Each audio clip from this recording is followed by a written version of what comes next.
Welcome to this recap, round 4, day 2. The game of the day, Magnus Carlsen with white against Wojtaszek from Poland with black. Magnus went for the attack, g6, rook ABA played. Now Carlsen is ready to launch a winning attack. Black tried to defend, rook h4. Clearly, Carlsen is focused on attacking the king and is down 2 pawns. Rook f5 played and move 25th.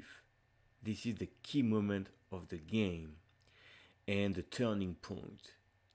Here there are many different moves, but clearly there's a way to get to the king. The best move not playing the game was rook h7. So let's say just I wait a move, and the main idea is like you do check, take, queen h3, and you end up checkmating on h7. Very strong threat. So here the main move was taking on g6, white takes, and the rook takes on d5. And in this position, rook f1 was completely winning. So Carlsen means that you take here, and then you checkmate on g7. So queen c7, defending g7 seems to be the only move. And here, rook h6, and you're threatening queen h7 checkmate. And there's no defense. So if you try to do rook f5, just come here, and then you take on check. And if you move back, you have checkmate. So rook f7, take, and in here, the rook is hanging, so if you were to go back here, queen h5, you're threatening checkmate here, and on g6, you just do rook h8, and you're checkmating next move. So rook h7, fg6, queen g6, that was completely crushing. Now, I'll show you that if you try to attack the queen, you actually have checkmate like that. So now, the other move on rook h7, which was crushing, was to take on d5, right? You're taking the knight. But on this one, you simply take back on d5, and you have a winning position here. That is completely winning for white.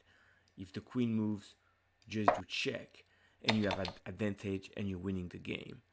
So that was the first miss. But even if rook h7 was completely to compute, pawn takes here was winning. So if you move back with the rook, bishop c2, clearly you're attacking on h7, and after g6, a brilliant move missed by Carlsen, rook takes, and you're invading here, and you're completely crushing as well. Now on that, maybe the best move was king takes, and here simply rook takes, check. And here, if the king were to go back to safety, simply queen f5, defending here and attacking here wins. So you have a winning position. And if you try to defend, knight check, followed by this check. So here, the king is forced to move back here, simply rook h5, and you're threatening check. The king here cannot survive very long.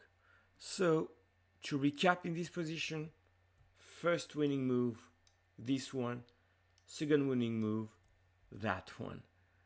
But Carlsen went for bishop c2, right? And if the rooks move, then you have attack and you're winning, except it missed queen f2. Black wants to exchange the queens. So check, and here, extremely lucky. Take, and in this position, after king g8, rook f4, queen check, rook f1. So of course, black does not want to repeat because Carlsen was low on time. And in this position, Carlsen has only 1 minute left, and he found a brilliant queen h3. So you're threatening checkmate, but also bishop e6 check. So there's check here, rook f3, check here, rook f1, check here, and rook f3. In this position, black has to repeat because you have two threats. Bishop e6 winning the queen, and queen h7. So you cannot afford to play g6 because you will lose the queen. So they repeated the move, and the game ended in a draw. I hope you enjoyed this recap. Don't forget to subscribe to the channel, and I'll see you in the next video.